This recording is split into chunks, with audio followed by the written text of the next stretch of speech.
In this special time warp video published on Coronation Weekend for King Charles III, I will share with you my wonderful visit to the historic market town of Ledbury. A visit which took place last year on Jubilee Weekend, when we were celebrating the 70-year reign of Queen Elizabeth II. This video will show you the town center of Ledbury, the famous market hall, a rare visit to the top of the church's bell tower, my attempt at officially learning how to properly ring church bells, and a super fun interview with a local town crier. Hello, we just arrived in Ledbury and the church bells are ringing in the background to tell us it's 10 a.m. and we are going to go check out the market hall and the amazing architecture here in Ledbury, which is a town that's really important to Ian. He's been coming here to Ledbury town center for decades. It was definitely a fond part of his childhood. So we're looking forward to hopefully checking out the church, and the market hall has some interesting things going on today because it's Jubilee Weekend.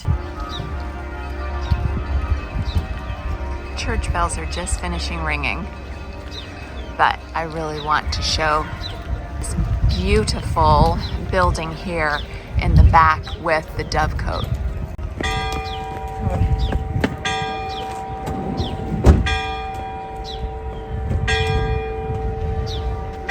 Now there's more bells ringing. Oh, that might be the clock tower. Ledbury is a historic market town near the Malvern Hills in the beautiful county of Herefordshire in Western England. It's known for its town center replete with timber frame buildings, including the 16th century Drovers Inn, which is now the Feathers Hotel. And of course, the gorgeous market hall. Here's the market hall like I've never seen it before because there is a band playing in it. They just finished playing God Save the Queen. Now they're playing How Great Thou Art.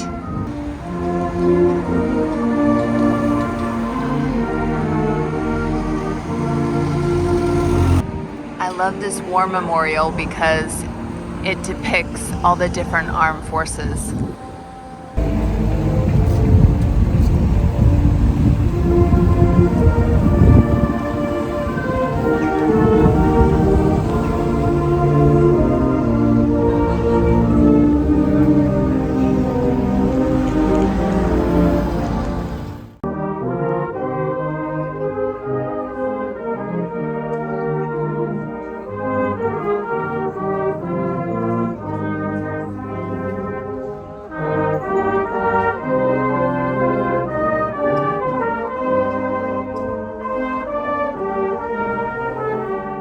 So this chap here is someone very special. Tell us who you are. Okay, I'm Peter Nielsen and I'm the town crier of Bromyard and Winslow in the county of Herefordshire, UK. All right, and so Bromyard is how far from where we are now in Ledbury? It's about 12 miles. So Bromyard is the centre of the universe.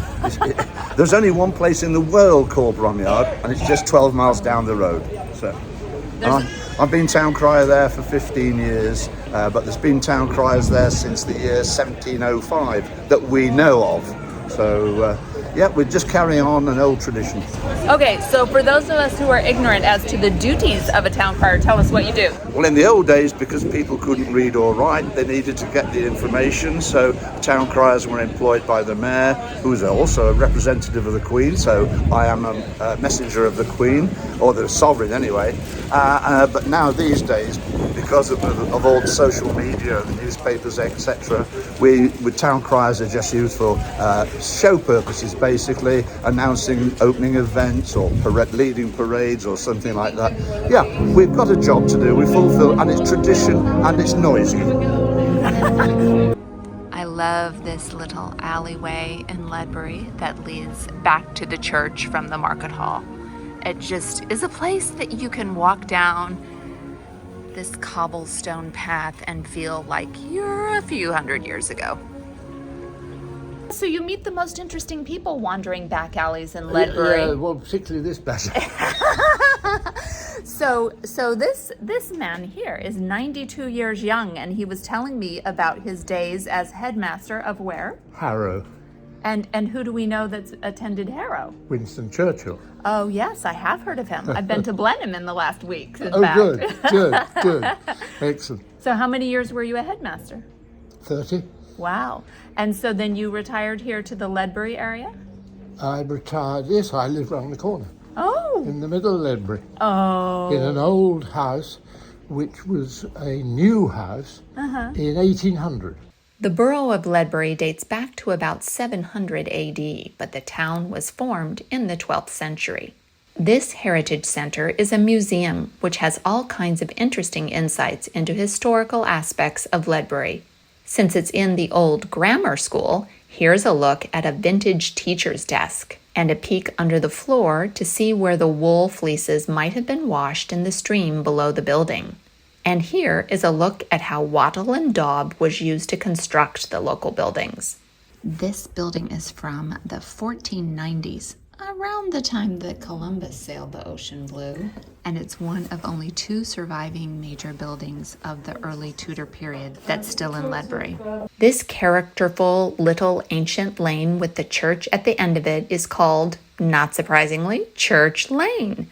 So now it's time to go check out the church. These foxgloves here in the garden around the church are just beautiful.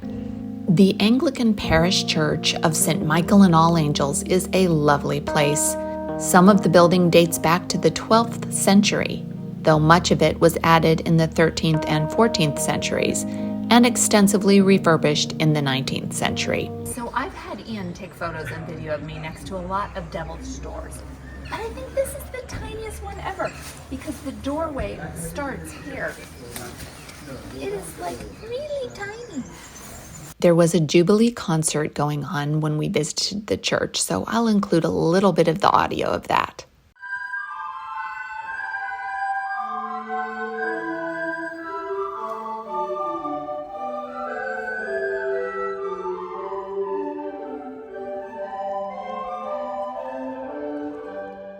Inside the church is this fascinating and mysterious painting of the Last Supper. This beautiful 12-foot wide painting was gifted to the church in 1909, but then was later discovered to be the work of a master painter of the Renaissance period named Titian. It's really remarkable that this painting from a 16th century Venetian artist found its way to Ledbury.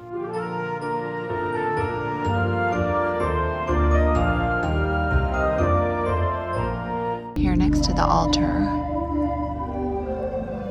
is this tomb of who I assume were the Lord and Lady. And they look actually very similar to the ones in the Painswick Church.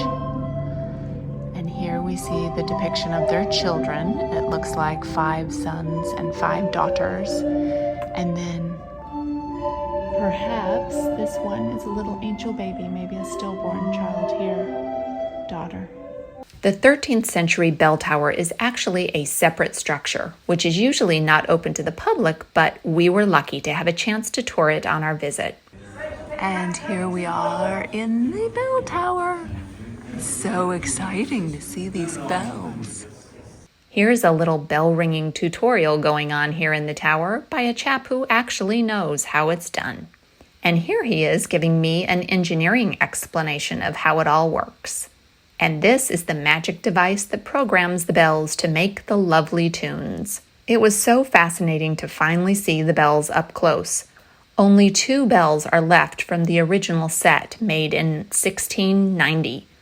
And the bells have recently gone through an extensive refurbishment campaign. This bell is from 2018. It's the Bell of Remembrance for the Armistice centenary of the First World War, and that's why there are poppies on it. Here are the bells, and then that is the tippy top of the pointy tower above the bells. I'm standing here 100 feet up on the tower, overlooking Ledbury and the surrounding area. And it's another 100 feet up to the top of the tower. Up here at the top of the tower, honestly, these have to be the best views of Ledbury, though it is a bit windy up here. I have learnt that what I did, calling bell ringing, was not bell ringing. It was chiming, because I just pulled the bell once for it to ding with the bell in the down position. Bell ringing, the bell is in the up position. It's a totally different thing. This is a training bell, so hopefully I can have it go at this. Oh my goodness, look at this. I think she's a little scared. I'm about to have some bell ringing training so that hopefully the next time I get to chime the bell, I might know what I'm doing. Okay, I just have to say that the bell chiming or ringing or whatever you want to call it is way harder than it looks. And this trainer clearly did not trust Krista nor I to do it properly. Honestly, I can't blame her. Here I am getting a thorough briefing on how to properly chime.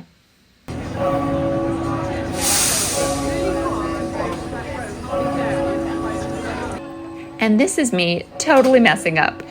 Clearly, no amount of explaining was going to get me to properly chime. And here's the part where I almost had my arm yanked out of the socket. Now, because I'm so daft, she had to call in reinforcements. Yep, still utterly hopeless. Clearly so terrible at that bell ringing that she had to bring in reinforcements and explain things to me over and over again, but it was really fun. Just about yanked my arms out of the sockets, but it was good to learn a little bit of technique. Now let's take a wee look around this market town. There is a Greg's in town, as well as little independent shops.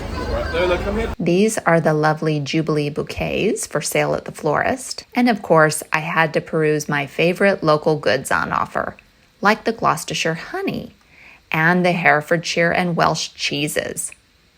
Stay tuned for my upcoming video in which I'll feature our adventure to Caerphilly Castle, in which we enjoyed some delicious Caerphilly cheese in view of the castle. Ledbury's cultural roots include links to poet Elizabeth Barrett Browning, who grew up on the Hope End estate outside the town, and to composer Sir Edward Elgar, who was born in nearby Worcestershire and lived in Hereford in the early 1900s. Signs in Ledbury point you to follow the Elgar route, which leads you around key locations in the composer's life. Now, one final thing before we leave Ledbury, I will walk you through the Feathers Hotel. It's a posh hotel, a really cozy and friendly place to spend some time, and also a lovely place to eat. Ian and I once had a memorable anniversary dinner here. I hope you enjoyed our visit to Ledbury today. Be sure to check out the live stream I'm also recording today of our visit to the Cradley Fete nearby as a part of the Jubilee celebrations. Thanks so much for watching, and do something good in the world today.